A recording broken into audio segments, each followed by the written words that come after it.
Primera plana. Carlos Herranz. Bienvenidos en Primera Plana, un programa de Radio Francia Internacional y de France 24. Esta semana ponemos el foco en las elecciones europeas del próximo mes de junio, que sin duda van a estar marcadas por la actual crisis agrícola que viven varios países europeos. Para ello nos acompañan tres invitados en esta mesa y otra invitada a distancia que ya les presento. Florencia Ángeles, corresponsal de la W Radio aquí en París. Bienvenida. Gracias, encantada de estar aquí. Ludovic Lamán, periodista del portal Mediapart. Bienvenido. Gracias, Carlos. Que además acaba de volver de Estrasburgo. Delia Runategui, periodista independiente especializada en temas europeos. Bienvenida. Gracias, Carlos. Y desde Bruselas, nuestra corresponsal Esther Herrera. Buenos días. Hola, buenos días. Un placer estar aquí. La crisis de Europa en contexto de elecciones hoy en Primera Plana. Ya saben que 2024 es una especie de superaño electoral en el que casi 4.000 millones de personas están convocadas a las urnas, no siempre, eso sí, con garantías democráticas plenas. Una de esas citas son las elecciones europeas del mes de junio, que parece que pueden estar marcadas por dos crisis, la agrícola y la migratoria. Los agricultores europeos llevan semanas en pie de guerra. Franceses, belgas, italianos, más recientemente se han sumado los españoles. ¿Puede sacar de esto rédito político la ultraderecha? También las sucesivas crisis migratorias podrían determinar el color del mapa del poder de la próxima Unión Europea y su posición además respecto a conflictos que hay ahora mismo en el mundo como Gaza. Repasemos lo que dice la prensa. El País. El campo exhibe su fuerza a 4 meses de las elecciones europeas. La cólera de los agricultores arranca concesiones a los gobiernos en pleno auge de la ultraderecha. En Alemania, Die Welt. Von der Leyen quiere aún más lucha climática. La Comisión pide fijar en el 90% la reducción de emisiones de gases de efecto invernadero para 2040. A cambio, deja atrás la regulación de pesticidas. Tira y afloja, como ven. Les Echos, aquí en Francia. Pacto Verde pende de un hilo con la reducción de pesticidas aplazada sine die. Fuente de tensiones, ningún objetivo se fija para la agricultura.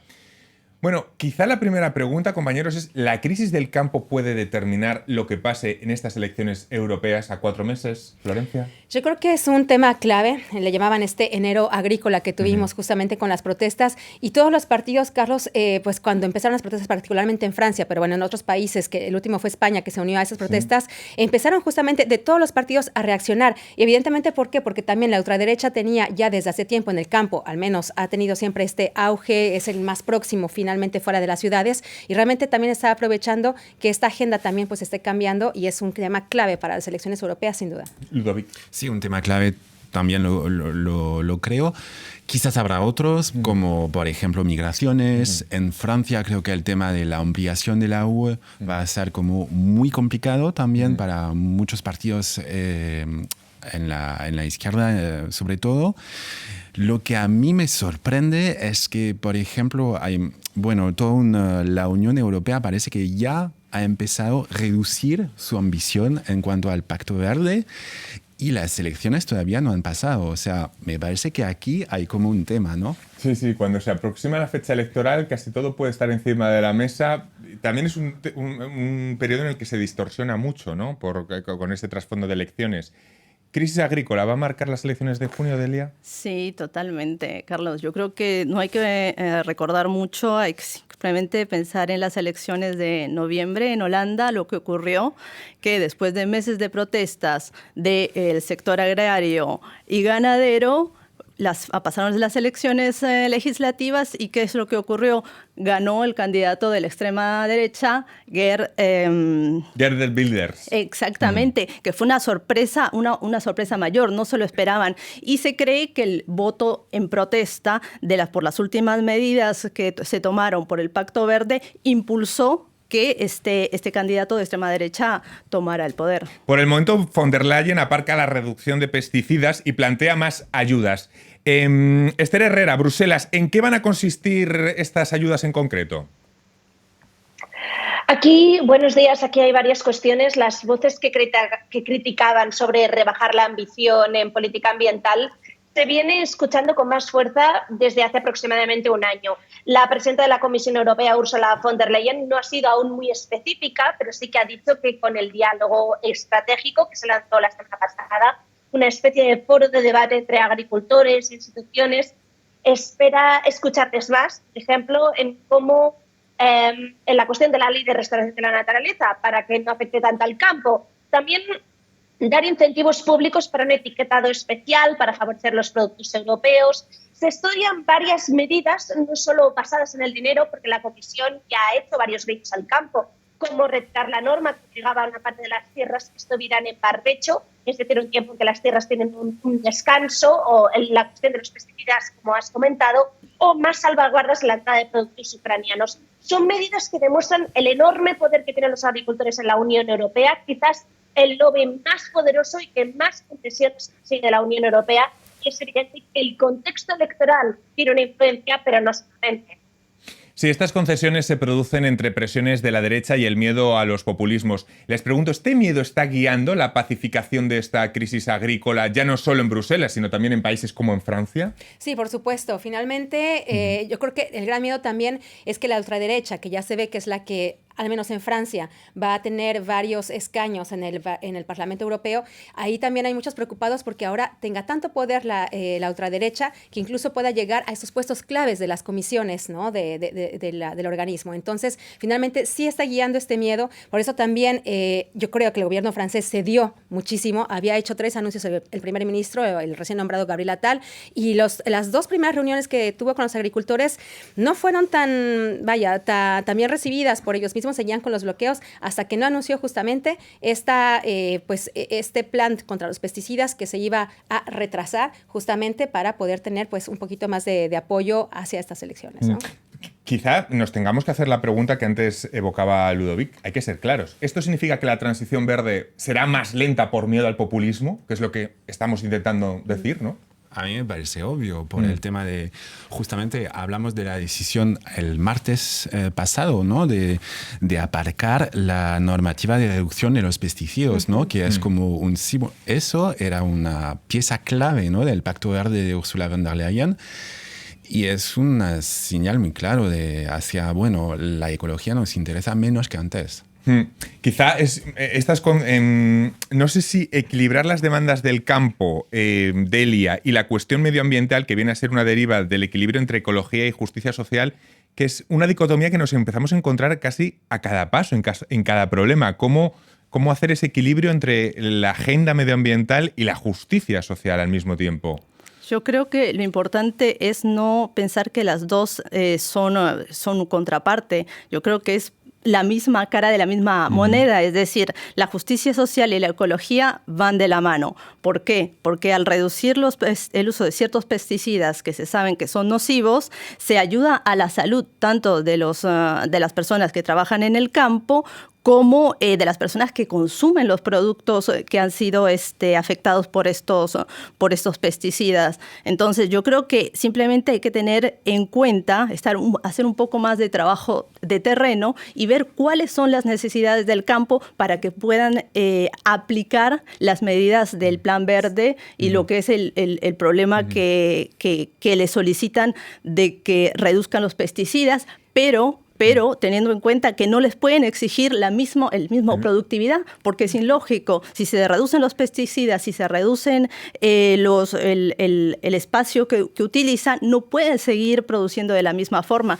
Yo creo que hay que verlo todo como un conjunto y no por partes separadas como se ha estado haciendo. Claro, y justamente también el hecho de que se les apoye, se dice mucho de esta prohibición de los pesticidas, y es un hecho. O sea, los pesticidas afectan tanto al consumidor como al productor, al agricultor, pero también ¿qué opciones hay? ¿Qué opciones le presenta la Unión Europea a estos, o la Comunidad Europea, mejor dicho, a los agricultores? Ok, esta otra molécula también hace un gran apoyo a la ciencia, hace falta un gran apoyo a la ciencia para que entre justamente a presentarles unas opciones viables, porque les dicen lo que no pueden usar, pero después no les dicen qué otros productos y no les apoyan financieramente para que también puedan tener esta productividad, como decía Delia, y no se queden pues sin la labor y sin los recursos. Sí, eso es un fallo, creo, del Pacto Verde al principio. Falta un presupuesto, una ambición de presupuesto para apoyar, y justamente ese tema de justicia social, etcétera, en Francia lo tenemos planteado desde el surgimiento de los chalecos amarillos, o sea, hace muchísimo tiempo, y la elección justamente hay que pensar también en ayudas para acompañar a las personas que van a a estar perjudicadas. Y me parece que en la Comisión Europea lo olvidó al principio esto. Sí. La presidenta de la Comisión, von der Leyen, que ha estado en Mauritania, acompañada del presidente español Pedro Sánchez, en las últimas horas para prometer más de 500 millones para desarrollar el país y frenar los cayucos, esas embarcaciones de migrantes que llegan a Canarias, que sufre una crisis migratoria histórica. En concreto son 210 millones de la parte de la Unión Europea, más otros 300 que va a aportar Madrid. El desarrollo en origen es la apuesta para controlar estos flujos, entendemos, en países socios como Mauritania. Totalmente, Carlos. Hay que ver no solamente la construcción de límites, sino hay que ver por qué estas personas están obligadas a dejar sus países, sobre todo para no caer en el mismo discurso de los partidos de extrema derecha, de proteccionismo, de cerrar fronteras, de sacar a las personas que ya están en territorio europeo bajo cualquier costo. Yo creo que eso es lo que va a hacer la diferencia y lo que tiene que hacer la diferencia, sobre todo para diferenciar el discurso de los partidos, tanto de derecha como de izquierda, de los partidos de ultraderecha. Si no, al final va a ser el mismo discurso dicho por diferentes facciones políticas. Hay muchos proyectos que se han anunciado de desarrollo económico en Mauritania para esa juventud, pero también hay muchísimos kilómetros de costa a los que se pide una seguridad a las autoridades mauritanas. Es verdad que el paquete económico está ahí, pero bueno, va por varias patas, tanto vigilancia de las costas como desarrollo de proyectos económicos y de infraestructuras. Exactamente, y también la cuestión de finalmente que la gente está llegando y también faltan políticas efectivas de integración, sí, que eso también es otra. Entonces, no solamente frenar los flujos con este tipo de apoyos finalmente económicos, sino también las personas de cierta manera siguen llegando, están aquí, de qué manera se integran justamente para que los discursos de odio, los discursos anti-inmigración no prosperen como lo han estado haciendo en los últimos años. De todas maneras, Ludovic, no sé si querías añadir algo más a la cuestión migratoria. Sí, no, yo sobre ese asunto lo veo un poco complicado, la manera con la cual la Unión Europea está pactando acuerdos con países donde, bueno, ¿qué tal el tema de los derechos humanos allá? O sea, también tuvimos ese tipo de debate con Tunisia, por ejemplo, que es un país clave. Sí, perdona. Sí. Y bueno, justamente allá el tema, bueno, damos mucho presupuesto, ayudas para que hagan ese tipo de cosas, pero en el mismo tiempo, ¿cómo presionamos para hacer que los derechos humanos no sean tan complicados en esos países? Y luego otros como Marruecos que juegan la carta de la migración como un puro chantaje hacia Europa. Según vayan las cosas, abro el grifo o lo voy cerrando. Vamos a hacer una breve pausa. A la vuelta vamos a añadir el elemento político del color que puede tener las instituciones europeas a partir de las elecciones del mes de junio. Va a ser en unos minutos. Hasta ahora. Enlace. Del Cono Sur a Norteamérica, de los Andes a Centroamérica. Una cita semanal con los temas más importantes de los países del continente americano, presentada por los corresponsales de France 24. Enlace en France 24 y France24.com. Seguimos en Primera Plana, hoy con el foco en Europa y en esta mesa con Florencia Ángeles, corresponsal de la W Radio en París, Ludovic Lamant del portal Mediapart, Delia Runategui, periodista independiente, y en duples desde Bruselas nuestra corresponsal Esther Herrera. Las encuestas proyectan que tras populares y socialistas el tercer grupo en la Eurocámara podría llegar a ser Identidad y Democracia, en el que está integrado el partido de Le Pen. ¿Este sería, les pregunto, el gran efecto de que la lista de Jordan Bardella en Francia tuviera tan buen resultado en Francia y, segunda consecuencia, una bajada de Renew, la lista macronista? ¿Qué les parece, Ludovic? Sí, ellos, bueno, Bardella tiene un objetivo, llegar primero, quiere ganar las elecciones. Vamos a explicar que Bardella es esta cara de 28 años, que es, digamos, el del fin de Le Pen, que sorprende a muchos por la edad, fuera de las fronteras francesas, aunque aquí ya lo hemos integrado mucho esa figura, pero es que es muy joven. Bueno, Gabriel Attal, el primer ministro nuevo, también lo es, 34, creo. Sí. Él quiere llegar primero, después los planes que tiene él para cambiar Europa no sabemos, no existe, no hay estrategia europea, etc. Después yo a ese nivel desconfío un poco de... Hay un tema de profecías autocumplidas, se dice, ¿no? Profecías autocumplidas, sí. O sea, toda la gente está full con el tema de, bueno, el avance de las extremas derechas, muy bien, pero todavía falta la campaña. Y vamos a ver, por ejemplo, todo este tema del Pacto Verde también hay que ver cómo los ecologistas van a contestar, hay que ver cómo... Habrá una disputa, o sea, faltan 3 meses y todo no está escrito, ¿no? Sí, y estarán de acuerdo que además ha habido elecciones en ciertos países últimamente. En Polonia se ha puesto freno a la ultraderecha. En España, finalmente, el pacto para que la coalición progresista siga en el poder. Es decir, no siempre... Es verdad que los periodistas... Finlandia también, la presidencial, llegó tercero la extrema derecha. Toda la gente decía, bueno, habrá un presidente de extrema derecha. No pasó. O sea... Vamos a ver. A los que le está yendo muy mal últimamente es a los conservadores, ¿no? Por toda Europa, porque además de los grandes países ya no manejan absolutamente ninguno. Desde que se fue Merkel con la CDU en Alemania, ya no hay ningún país de los grandes europeos gobernado por los conservadores. Quizá de ahí venga algunas de sus preocupaciones. Vamos con Esther Herrera desde Bruselas. Esther, a 4 meses de la cita europea, ¿hasta qué punto preocupa este tema, el avance de la ultraderecha en Bruselas? ¿El desmarque del PPE, del Partido Popular, de los moderados de la ultraderecha, preocupa entre los demás grupos? Sí, a ver, esto es innegable, aunque también depende un poco de a quién le preguntes, pero el avance de la extrema derecha preocupa porque, según algunas encuestas, lo nombrabas antes, podría convertirse en la tercera fuerza en la Eurocámara, por delante de los liberales. Eso nunca ha pasado. Sería la conocida como extrema derecha amable o menos radical, por así decirlo, que es la del grupo de los conservadores y reformistas europeos, donde se encuentra el partido de Giorgia Meloni o los españoles de Vox o el partido de Marine Le Pen. Es cierto que en las anteriores elecciones también se advertía de este avance, pero las encuestas nunca se les habían sido tan favorables como hasta ahora. El Partido Popular Europeo ha ido jugando a dos aguas, pero yo lo veo más de juego político en el sentido de que intenta quitar votos, pero sí que es cierto que en algunas políticas se han alineado. Por ejemplo, en la ley que comentaba antes, la ley de restauración de la naturaleza, en que se unieron los grupos de extrema derecha junto con el Partido Popular Europeo y, de hecho, en la primera votación la bloquearon. Esto es una muestra de cómo están cambiando las cosas si emerge la extrema derecha de los conservadores y reformistas europeos, y ahí el Partido Popular Europeo no se siente tan incómodo con este grupo, porque lo hemos visto claramente, por ejemplo, con Giorgia Meloni, que es de extrema derecha, pero se ha acomodado mucho en el establishment, se ha aceptado su figura, y esto es un escenario que realmente no se puede descartar. Claro, es que la figura de Meloni es distinta porque es pro-OTAN, está a favor de Ucrania en la guerra, es una figura de la ultraderecha, pero que sí que se acopla bien, digamos, a la familia conservadora, ¿no? Entendemos. Exactamente, Lorenzo. al final quedan estos temas que son muy clivage, como dicen aquí en francés, ¿no? Muy, muy extremos, digamos, en los que ellos han sabido reconquistar realmente al electorado por eso.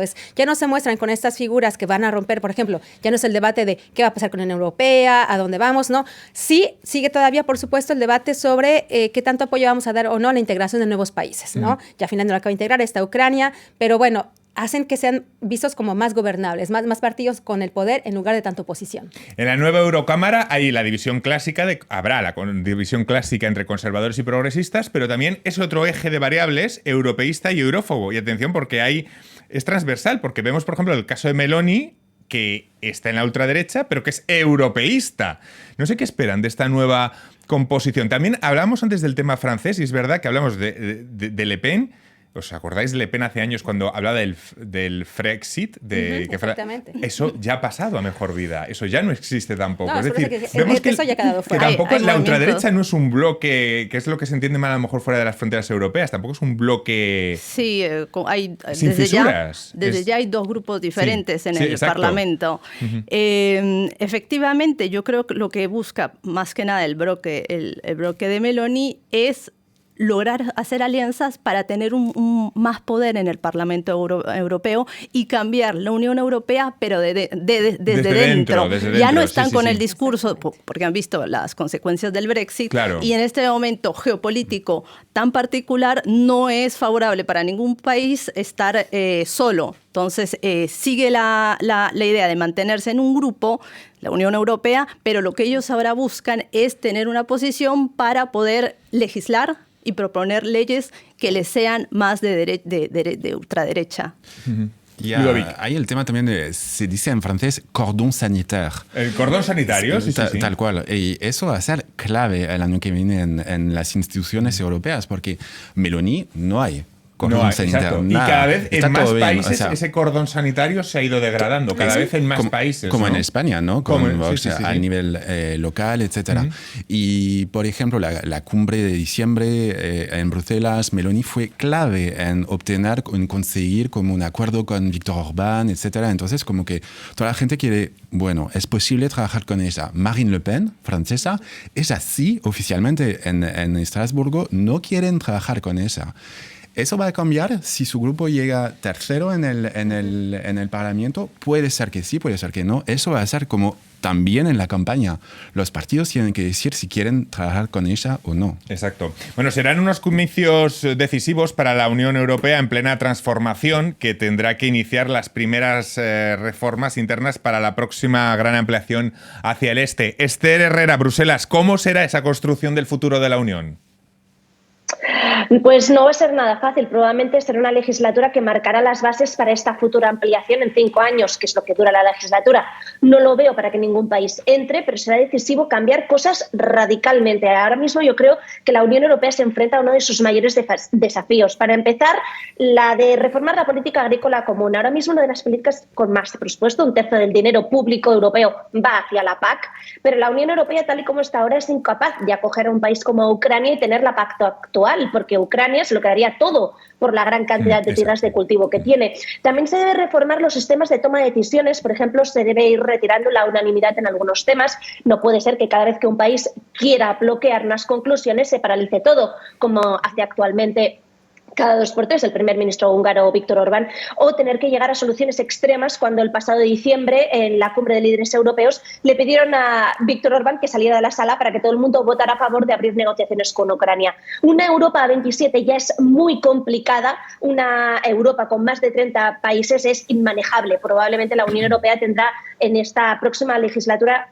como comentaba, uno de sus mayores y profundos retos, y no va a ser nada fácil. Claro, es que parecen reformas absolutamente necesarias, ¿no? Claro, sí, no se puede también elegir un nuevo presidente, ¿no? Sin que también haya cambios de fondo. Al final, como decía justamente Esther, hay temas claves que no puedes dejar pasar. Un tema que os encanta, las quinielas, la rumorología, ya circulan por los pasillos en Bruselas. Según La República, el diario italiano, Macron desea colocar al ex primer ministro italiano, Mario Draghi, al frente del próximo Ejecutivo Comunitario. La actual presidenta del Parlamento, Roberta Metsola, también suena como una candidata potente. La elección del presidente de la Comisión, de sucesor de von der Leyen, en caso de que no sea ella, parece que es lo más parecido, como lo diría yo, a una fumata blanca por el Papa, ¿no? Porque en realidad... Pero además que no hay, o sea, por el momento no hay nadie que tenga todavía la mayoría, ¿sabes? O sea, sí, Draghi, está bien puesto justamente por Macron, pero también Macron no tiene, al menos aquí, un apoyo en Renew, ¿no? En Renovar Europa, no lo tiene totalmente a favor, así que dices, bueno, a ver, los socialistas no van a votar por alguien que no tiene mayor... Y Draghi tiene una cosa que es verdad que muy pocos políticos tienen, que un poco que cae bien a casi todos, ¿no? Sí. Mario Draghi es un tipo al que se le concede que vale para el cargo, ¿no? No lo sé. Ludovic no está tan de acuerdo. Para que, bueno, eso es pura especulación, pero... Sí, claro. Estamos en la rumorología. Sí, hombre, pero es que hablamos de la fumata blanca para elegir al Papa. Por supuesto que es pura especulación. Técnicamente, para que sea Draghi, tiene que ser Roma, o sea, Meloni, que lo presente, ¿no? Que diga...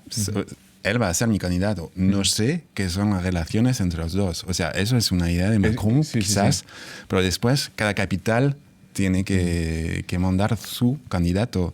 Pero no funciona también el cruce de cromos, ¿no? Esto es un poco un mercadillo... Puede ser. Yo he puesto sobre Pedro, no Pedro Sánchez, pero también Costa. Se ha hablado del tema del día de mañana, Pedro Sánchez. Yo he puesto sobre Costa, el portugués, para el Consejo Europeo. Sí, no, Carlos, estamos en rumores. Estamos en rumores, sí. Se dice que eso fue también una parte de las negociaciones de Emmanuel Macron cuando fue a visitar a la presidenta, que sí...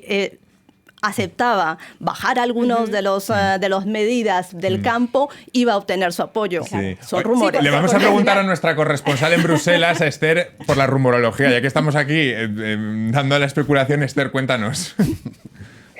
A ver, todo el mundo da por hecho que la actual presidenta de la Comisión Europea, Ursula von der Leyen, opta por ese segundo mandato. Sinceramente, creo que es muy raro que no lo consiga.